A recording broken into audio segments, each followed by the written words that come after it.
Welcome back to Sunday Best. If you're just joining us, we've just had an amazing session, of course, with praise and worship. And today I have an amazing guest in studio. Kids have gone home for holidays, and kuna this one thing that when children go home from holidays, parents start wishing that they are back so that the budgets can reduce. But mtu akisema nilikuwa nanunua melon moja sasa nanunua nne. So today we have an interesting conversation, of course, not about our economic times in as much as they're hard, but today we are talking to our parents at home and how they can better parent their kids and their children. Mostly teenage and of course even from their young age. But today in studio I have an interesting guest. Her name is Nashami Wangara, and she's going to tell us more about what she does with teens and this amazing book that she has written that is addressing parents, from teens who are speaking their minds of what they don't actually get to open up more about. Karibu sana on the show. You, so good to have you. It's good to be here. Yes, please introduce yourself. Unajua, I've just done a brief, but I know probably, I don't know, tell us if you're a mother and of course your journey to writing this wonderful book that is addressing parenting. Well, Nashami Wangara is my name. I am born again. Yeah. And I love young people. Young people are my heartbeat. Wow. They make my world have a meaning. And I'm just glad that I get to serve God through them. Nashami is a hotelier by profession. Wow. Okay. But I don't cook anymore. I cooked for some years. Yeah. That's what they say. When you go to study hotel management, you're going to be a cook. Oh. Which is okay, sawa too. But I'm also, right now I work with Hand of Hope. Hand of Hope is the outreach arm for Joyce Meyer Ministries. So I work with them right now. And more than that, I am passionate about young people, like I mentioned. Yes. I do lots of schools ministry, college ministry, working with them in primary schools, in communities. You know, where there's a young person, you'll find me there by default. And young people have defined me. I've been doing teens ministry for almost 10 years now. This is my 10th year, actually. And it's been fulfilling. My goodness, looking at them just grow. I have a girl, a case study, who is right now, she's working with the county government in their county. And I knew her when she was in class 6. Oh. And I've worked with her in primary, high school, college, you know, and I can't wait to walk her down the aisle. Lord, make it happen. Amen. Amen.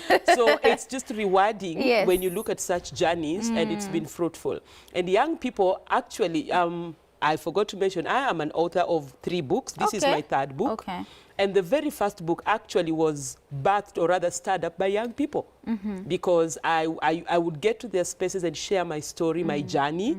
And you know, young people connect with, or not even young people, people connect with real stories. True. So I would share my story and you'll realize the impact. And the Lord told me, put that story in a book. And I said, well, for this generation, I will do it. And so 1 book, 3 books later, they still are the ones that make me write books, truth be told. Wow. And when all is said and done, Nashami has a daily mantra that just keeps me going. I always say, this generation is my mandate. Wow. And so I'm just sold out to it. I love that. I love that you found your way through, you know, back behind the scenes, she was telling me how she got into, you know, into this ministry with young people. And it's interesting how God fishes you out when you're busy, just, you know, thinking, niko kwa career yangu na eleke, and then God, you know, just lifts you up and tells you this is your purpose. So there's a lot of things I know young people go through. I was actually remembering in my teen years. I'm no longer a teen, stop calculating my age. In my teen years, they get to a place where you now have best friends in high school and you have people who are your age mates, the ones that you can really open up to. But when it comes to parents, because they are used to, you know, caring you, disciplining you, giving you money, you look up to them differently. There are things you can actually never tell them. True. So what are some of these things? I know, having interacted with so many teenagers, what are some of the issues you found that they deal with and the parents never get to hear about them, and what are the dangers of that?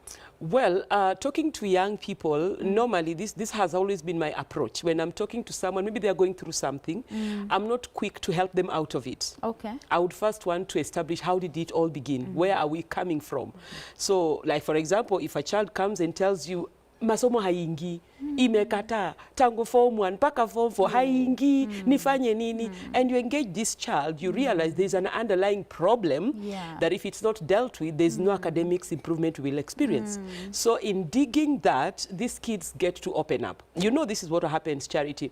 You go to school for ministry, and after ministry, you know those 2 notes? Yes.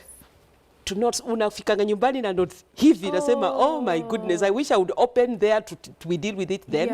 But there are those who would come, let's say if you have something like a weekend challenge, more days there with them, they come to you and they open up, my goodness. And most of them will tell you, this is the first time I'm talking about this. And when they open up, you're thinking, Lord Jesus, how could you keep all that for this long? So these kids are struggling with so much. And sadly, a better part of it stems from home. Okay.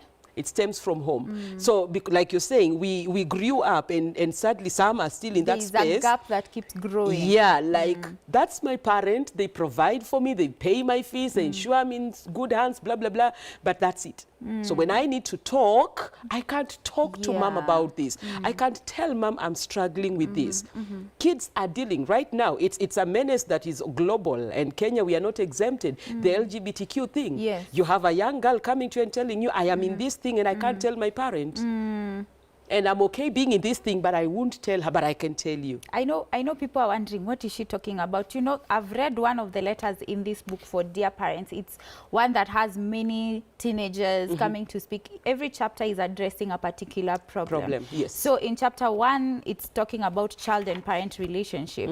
And if I may just skim through quickly, there's this letter that is saying, Dear Mother, I'm glad I have a chance to write this letter because of many things I wish I could talk to you about, but I have never been confident enough to let you know my thoughts.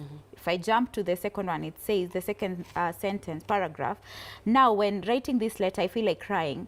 And so if tears will choose to fall, I will allow them. I literally feel like you don't care for me, like I am some invisible human in your space. I also feel we are drifting apart with each day, yet I do not know what to do about it. I appreciate that Dad drops me to school and picks me up every time we are on break, but I want you to come for me too. Sure. She's talking to the mother. My friends always ask me if I am a child of a single father because you have never been in my school. I remember when I was going through identity crisis, you were never there for me. I had to guess through life because I felt odd talking to Dad about the same. I was exposed so much that I was so wrong, and at some point I contemplated being bisexual. You see? So these are things, this is an actual teen who wrote this to the mom. Yes. Actually, this book, what I did, when God gave me the idea, Dear Parent, and God told me, just reach out to these young people because you work with them, you talk to them, tell them to write letters of the unspoken. Actually, that was the tagline. Just go write the unspoken. And they were so excited. They were glad. Some will tell me, thank you. Finally, I can speak this thing out. Finally, hopefully my parent gets to read this. If they don't, another parent will read and another teenager will be helped. And so them putting up this, just about child-parent relationship, there are kids who have issues. They're struggling with addictions that they wish they talk to their parents. Addiction is something else. Yes, it's on the rise. But now, you know, like, you know, when a parent looks at the child and say, my child is good, my child is there, tick, tick, tick, tick. That makes the child feel like, and the way I know I am, let me just shut down. I don't want to disappoint my parent. You just shut down. Because there's an image that has been created. Sometimes, when I was growing up, I remember I used to be role model. Parents will tell their kids, and be like Nashami. That is a good example. Be like, when Nashami became trouble. You know, because they have put a tag on you. And that has made many kids now to shut down. Because they're like, I don't want dad to know this. I don't want mom to know this. There are kids who are handling identity issues, I mean, esteem issues. It is a sad thing that teenagers are battling depression. Wow. It's a reality. I've seen many, of course, in even committing suicide in school because of depression and things that you never get to know. My kid, there was this lady, this clip that was trending of a woman who was describing how the son hanged himself on the balcony when she was in the house. And she was crying because she was saying, I never knew my son was depressed. So these are some of the things these teenagers go through. These are some of the things they go through, So how can we make these teens open up? To the parents. What would you say? Is it a role that a parent has to play? Oh, yes. Let me tell you, Charity, this is one thing I came to learn. When a child is 0 years to maybe 8, 10 years, that time those kids will always come to you. Mom, this, dad, this. They're always running to you. But as they get towards teenagehood, they start retreating back. Now, that is the time for a parent to start going to them. Okay, so don't wait for them to reach. They will never. Go to them. You have to go. The roles are reversed. They used to come, now you have to go. Okay. Because if you don't, they'll just put a shield around them. Yes. They're always locked in their room. Not because they have anything to do, they just don't want to engage mom or dad. Those are the times when they have these single word responses. How are you doing? Good.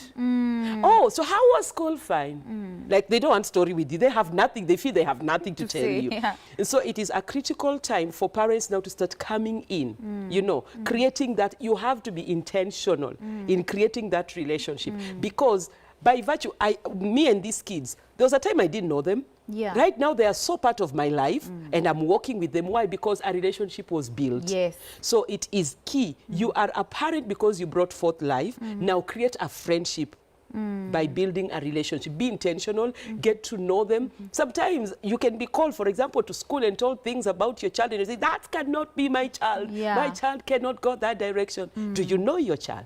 That's the question. Wow.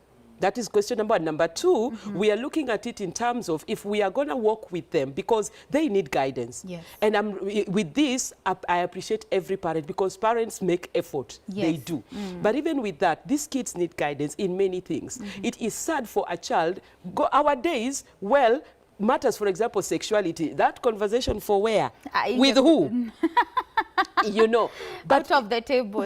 Never ever. But right now, there are Yeah. conversations that, for example, should be happening. True. There's a child who wrote a letter and said when she went to school and her friends are telling her about all this bisexual thing, and she's thinking, what? And yeah, actually, me, I'm bisexual. Let me tell you about how bisexuals behave, and then you'll see if you are one. And at the end of the day, she decided, by that time, me, I'm bisexual. Wow. You're right. I'm imagining if this conversation had happened at home. Yeah.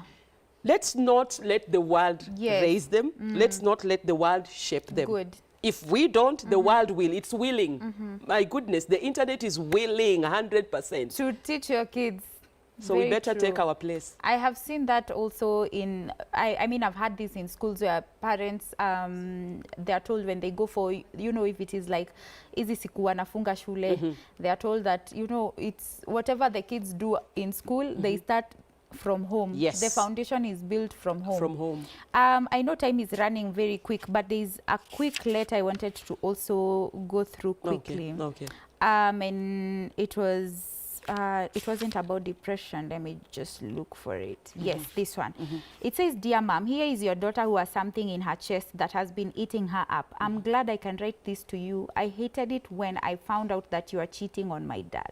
Sure. Yes, I remember because it happened on December 25th, early morning at around 3 a.m. when I took your phone and went to your WhatsApp and saw this weird text between you and some guy. To say I was shocked was an understatement because I did not even know how to react. It is sad that you cheated on him, and what is sadder is the fact that you have the audacity to trash talk my father in your communication. Why did you do this? Why did you have to talk ill about my father?